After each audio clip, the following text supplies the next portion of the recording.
Good evening. I am Agatha Kalisperas, the director of the Hellenic Center, and I welcome you all very warmly to this evening's event.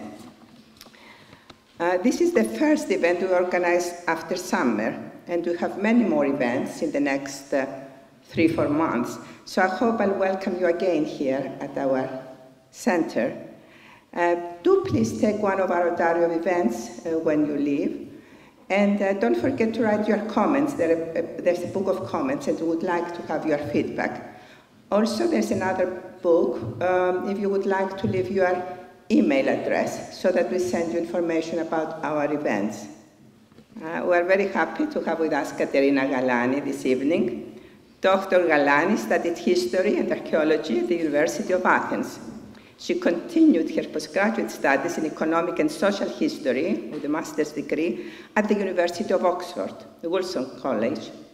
In Oxford, she also completed her doctoral thesis under the title British Shipping and Trade in the Mediterranean in the Age of War, 1770 to 1815, which was awarded the Frank Breze Prize for the outstanding thesis in maritime history by the International Maritime Economic History Association in 2012.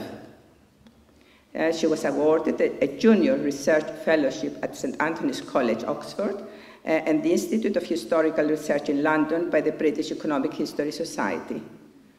She's currently a postdoctoral researcher at the Ionian University in Corfu, where she teaches economic history and maritime history. Her research interests involve British and Greek shipping, and lately the community of Greek merchant bankers in the city of London in the 19th century. She has participated in research projects on maritime and economic history, and she has several publications. She's an elected member of the governing board of the Greek Association for Economic History. We're looking forward to this presentation from the Levant to the City of London, Greek merchant bankers, and the Greek community, it's there, of London in the 19th century. Let's give a warm welcome to Dr. Galani. Thank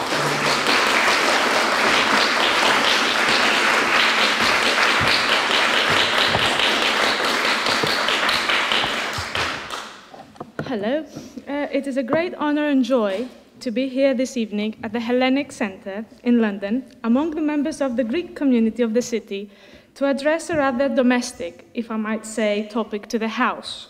This talk was made feasible through the kind mediation of Vevi Kalodiki, who had the original idea and the initiative for this presentation almost a year ago, when we were talking about my research and its findings. So this particular paper will focus on the wave of Greeks who settled in London in the 19th century with the intention to sketch their economic profile, the width and breadth of their economic activities, and their integration in the City of London.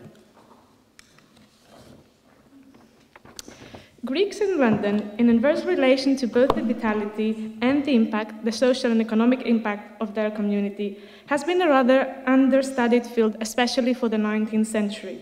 The paper is based on a unique set of archival data drawing upon the combined findings of two large-scale research projects co-funded by the EU and the Ministry of Education in Greece. And they're both conducted at the Ionian University in Corfu. The first one, which is my own postdoctoral research, studies the flow of Greek merchant bankers from Constantinople to the City of London in the 19th century and their involvement in the financial circuit and the Victorian society. The second research project, a collaboration of 90 researchers, international researchers, under the supervision of Professor Gelina Harlaftis, focuses on the economy of the major ports of the Black Sea and the Azov to study their impact on regional development and on the process of globalization. Thanks to these two projects, we are now able to cross-examine and complement data from London, Constantinople, and the Black Sea region, to probe the group of merchant bankers in London and their connections to the global economy, and particularly the Eastern markets. Furthermore, on a social level, we are now able to place the Greek community of London in the wider context of the transnational diaspora network. In the early 19th century, the city, the heart of the British Empire, emerged as an international financial hub, attracting the elite of the entrepreneurial world, American, Jews, Germans, Huguenots, and so on.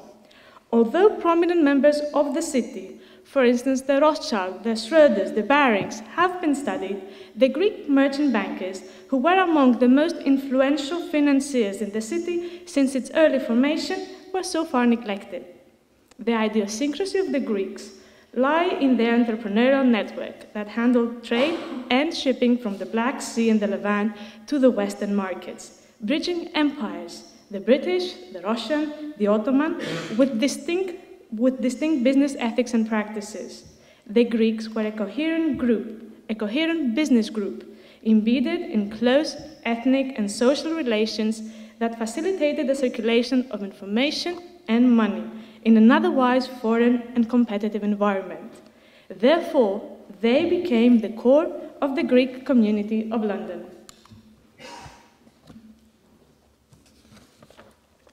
Greek presence in London dates long before the 19th century. However, a new wave of settlers marked the beginning of the 19th century, leading into the consolidation of a sizable, distinctive, and organized community. So, one of the first issues raised is when exactly did this transformation take place and under what circumstances? Traditionally, in the existing literature, the movement westward has been associated with the destruction of the island of Chios by the Turkish warships in 1822, and the concomitant outflux of refugees, as the majority of the newcomers in Britain were Chiots in origin in the 19th century.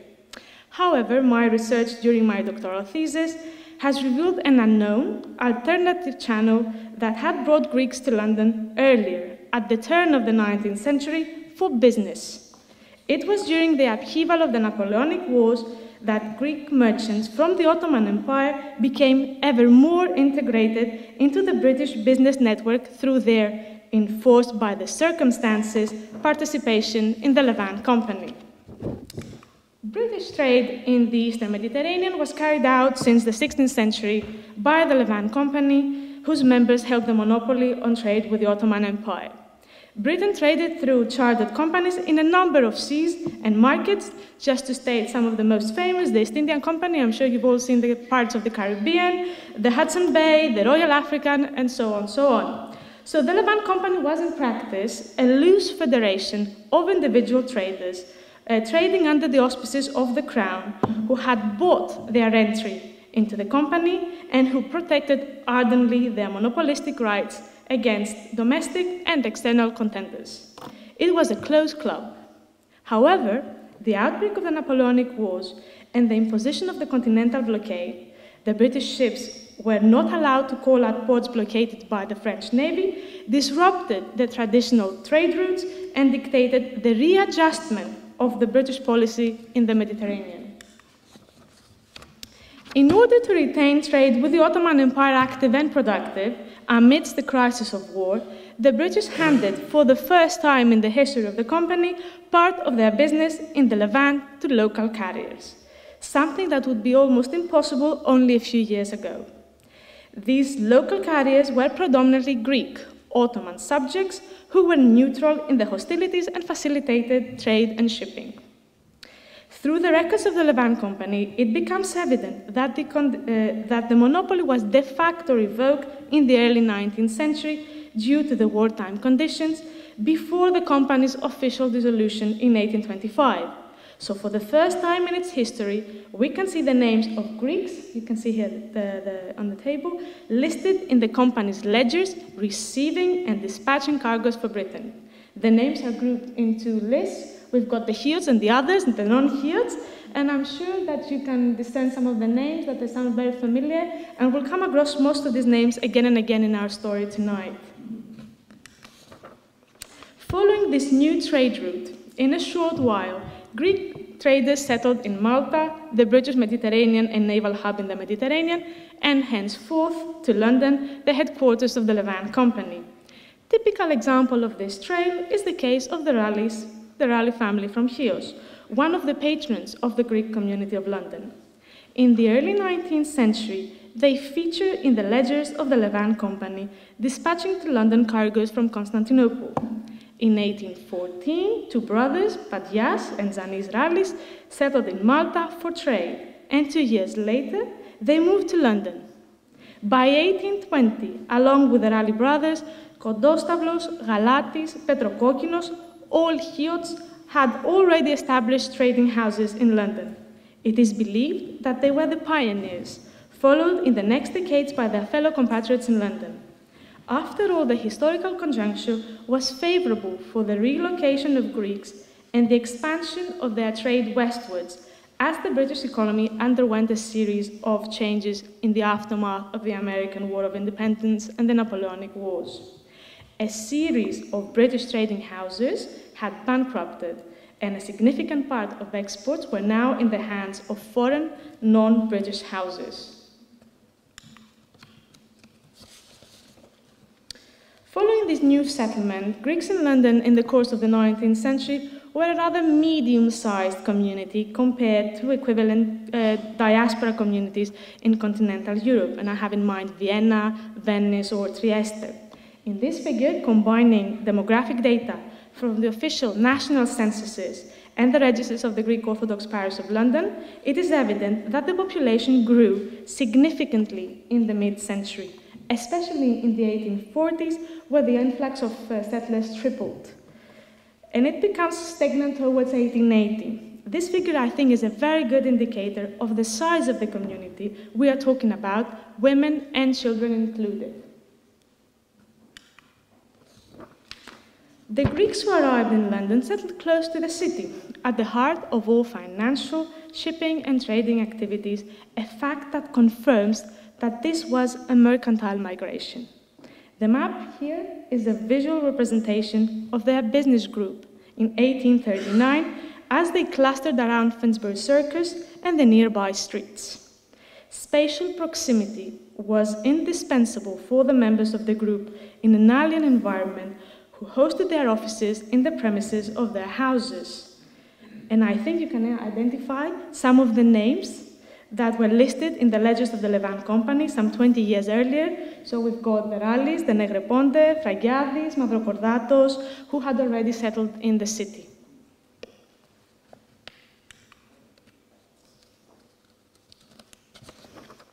However, in due course, as Greeks became integrated into the Victorian society, they separated the private from the public sphere. The red line, I think you can see them on our Google map of London, highlights the streets where Greeks resided in the second half of the 19th century. Finsbury Circus still appears on the map, but I think it's become evident that the majority withdrew from the city towards the West End. Following the late trend of suburban residencies, they populated Bayswater and Paddington, while their dwellings remained in close proximity from one another. These new regions, bordering Hyde Park, were described by Dickens as beyond question the healthiest part of London. A major building plan was set out from the 1840s, with grand squares and cream-stuccoed terraces to rival Belgravia and to attract the aristocracy and the rich classes. In the words of Thackeray, it was the elegant, the prosperous, the polite, the most respectable district of the habitable globe.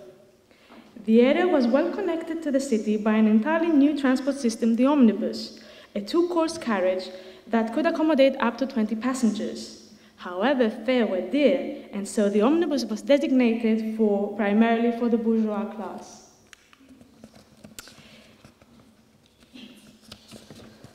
If we zoom in the Bayswater area, the density of dwellings spreads in a number of nearby streets. And I'm sure they look very familiar. So we've got the Pembridge Gardens, Leinster Square, Queensborough Terrace, Porchester Terrace, Inverness Terrace, Westbourne Terrace, and so on, just to name the most populated streets. In this light, it is no surprise that the new Greek Orthodox Church of Hagia Sophia, which replaced the old Church of Lord Saviour in the city, was built in 1877 until 1882 in Moscow Road, and Bayswater, even in the 20th century, was considered a Greek neighborhood.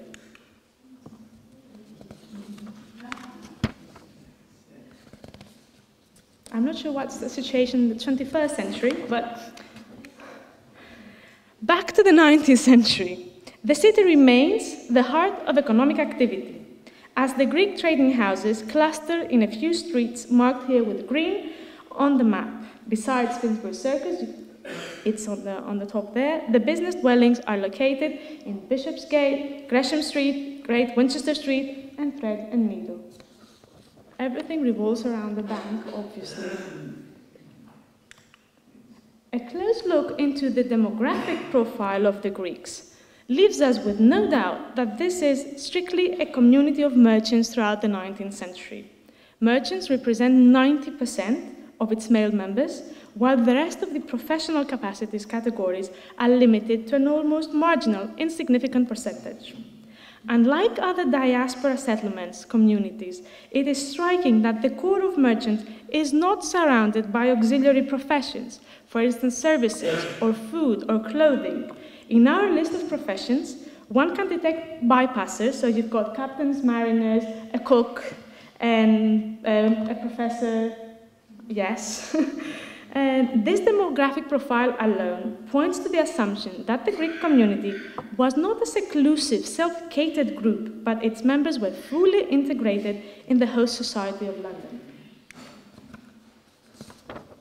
Despite their assimilation, they preserve strong ties with their particular place of birth, which remains a point of reference and self-identification within the Greek community of London, even for the second and the third generation of settlers. The common place of origin is a criterion for partnerships of all kinds, be there business association, marriages, or even spiritual liaisons for baptism and weddings, kubari. The geographical distribution is rather tight. In their vast majority, the Greeks of London originate from the island of Chios, followed by Constantinople. Kefalonia and Smyrna stand out from the remaining homelands. Sorry, I was a bit too quick. The demographic growth we have previously seen mirrors the proliferation of trading houses in London. Through the postal directories, we were able to gauge the number of Greek firms in London throughout the 19th century. The population of Greek merchant firms grew on a steady pace. In 1820, we've got only a handful of men that had settled in London to carry trade with the Eastern Mediterranean.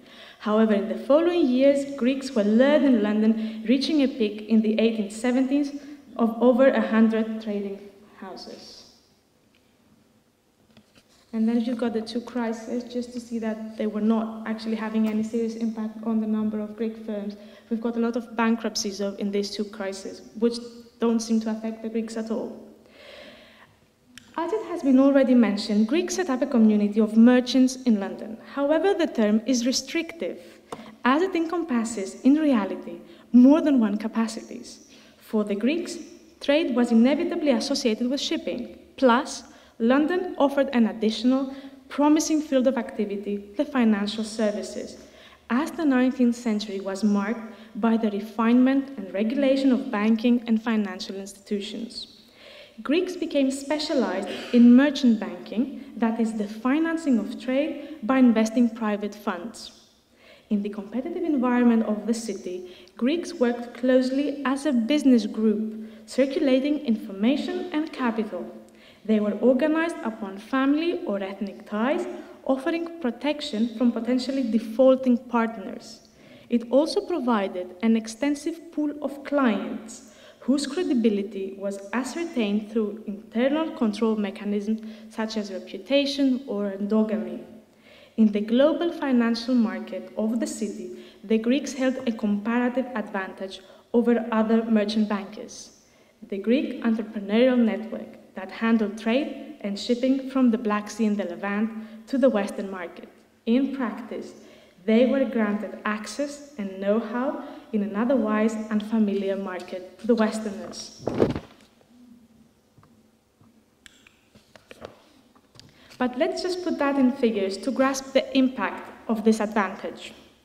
From the 18th century to the early 20th century, the northern Black Sea coastline witnessed an unprecedented commercial revolution, and was transformed to an international market with global linkages with the Mediterranean Sea, the Northern European seas, the Atlantic, and the Indian Ocean.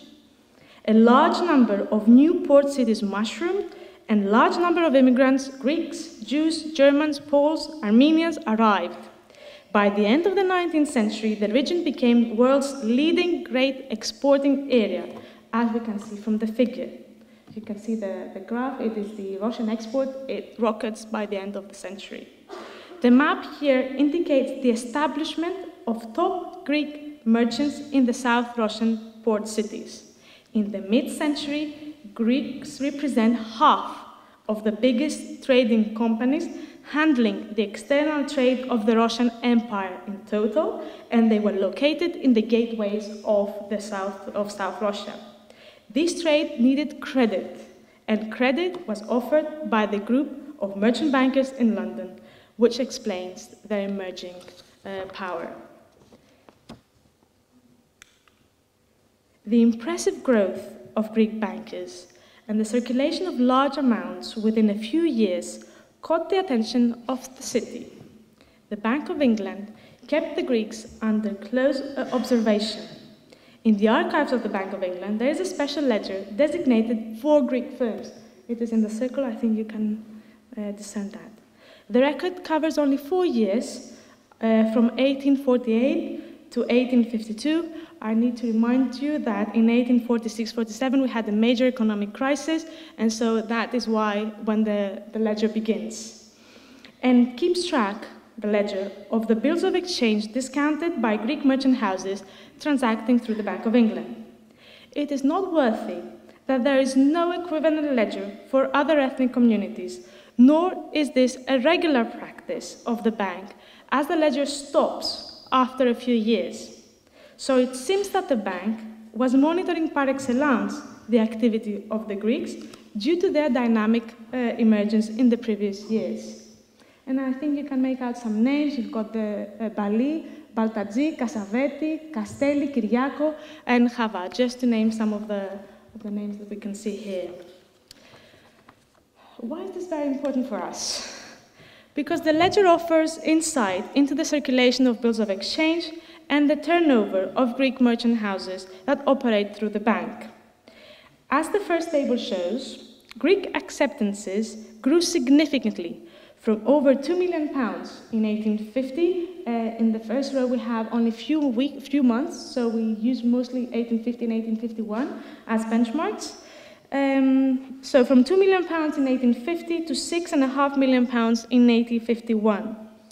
And if we compare, for the same period, Greek figures with the acceptances of the most famous merchant bankers in the city, we find that, for instance, Nathaniel Rothschild and Son had acceptances that amounted to £500,000, and Baring Brothers amounted to £2 million for 1850. And I think this comparison helps us to put into perspective our group of Greek houses. Another very interesting issue raised is the network of their clients, which reflects the expansion of their business. So the ledgers of the Bank of England, and in particular the discount books, reveal the width and the breadth of this network of Greek merchant bankers in the 1840s. We have processed data of more than 3,000 transactions of acceptances of bills of exchange for 2 consecutive years, 1845 and 1846, tracing the clients of Greek merchant houses in the Bank of England. In 1845, this is the first map you see, we have a total of approximately 200 bills of exchange drawn on Greek houses. From these, 25%, 1/4 of them, were drawn at Constantinople, followed by Smyrna, that represented 10% of the bills. Constantinople was the major financial center of the Eastern Mediterranean and the Black Sea. So it makes perfect sense that the majority of external bills of exchange were drawn at Constantinople. The rest now of the bills for 1845 came from a number of ports and cities in the continent, in the European continent, and the Eastern Mediterranean.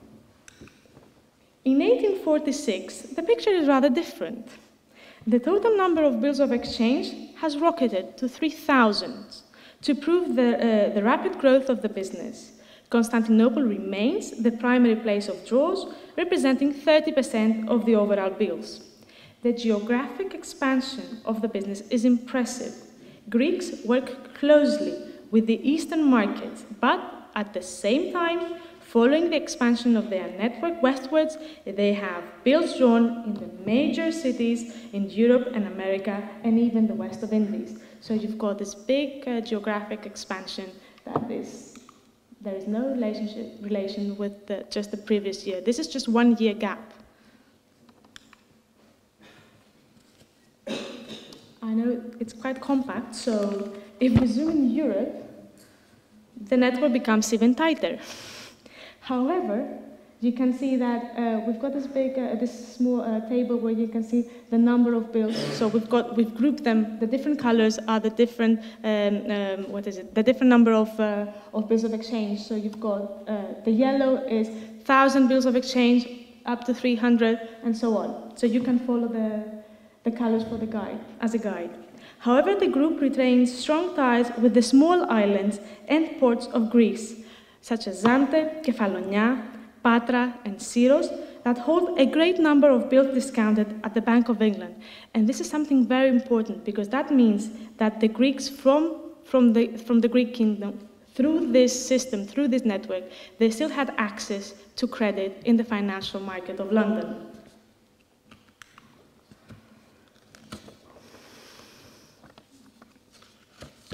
Closing this brief overview of the Greek community of London, it is vital to place them in the wider context of the Greek diaspora in the 19th century. Originating from Chios, Smyrna, Constantinople, or the islands of the Ionian and the Aegean, Greeks settled in the biggest cities and ports and set their trading houses. To conduct their international business, they consolidated a transnational business network. Members of these families were sent as agents in markets worldwide to circulate commodities, capital, and the indispensable business information. The paper treated Greek diaspora trading houses as a business group. The term of business group, I think, best defines the internal organization of the community. Either this is in a particular locality, as is the case of London we've seen, in a wider region, as is the collection, the array of port cities in the southern Russia, or even wider across the transnational community of Greek entrepreneurs. So our research at the Ionian University brings to light a group of about 100 business families with a loose internal structure and organization, albeit with strong informal ties.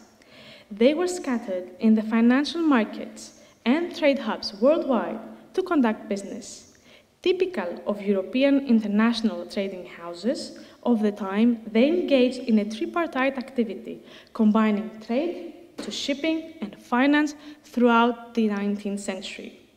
Based on this ongoing research, combining an array of different sources from Western Europe, the Mediterranean, and the Black Sea, we are now able to identify a hardcore, as we like to call it, of 10, perhaps, leading families of this business group, Rallis, Skaramagas, Rodokanakis, Valianos, just to name some of them, who held offices in all the main nodes of the diaspora trade network. So they were present either with family members or relatives in all the nodes of this famous transnational Greek diaspora network that stretched from the Black Sea to Northern Europe. Together with the soft core, the rest of the trading houses, they formed a cohesive business group that carried business in similar ways. In order to map and evaluate this widely spread business activity, it is necessary to study them as a group and follow their activity in the major ports in the West and the East. In this nexus of diaspora settlements, what we know as parikίες, London, a great maritime and financial center in the 19th century, played an instrumental role in the circulation of capital and cargoes, and it is no coincidence that Greek economic presence, deeply rooted in the city since the 19th century, still bears fruit today. Thank you very much.